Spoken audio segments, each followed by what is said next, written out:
extremely intense times.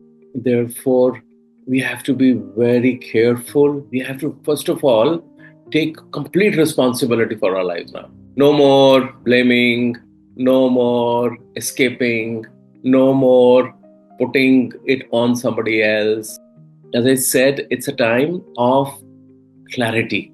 So, if there was one thing that we need to do now, is to be absolutely clear about who we are and what is this life all about.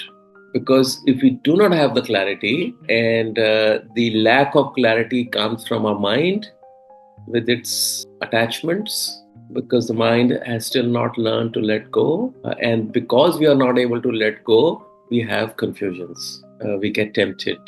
We are not able to do what we must do because the mind keeps pulling us into our old comfort zones. And if we are clear, we'll be able to go through what's coming.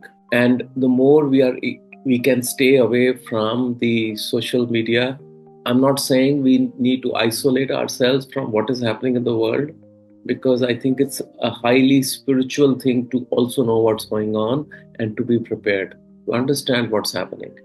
But don't get stuck into people who give their opinions. Just hear the news for what it is without giving an ear to all these so-called conspiracy theories and stories that will continue to go, and it will continue to escalate, because we are moving through very, very uncertain times.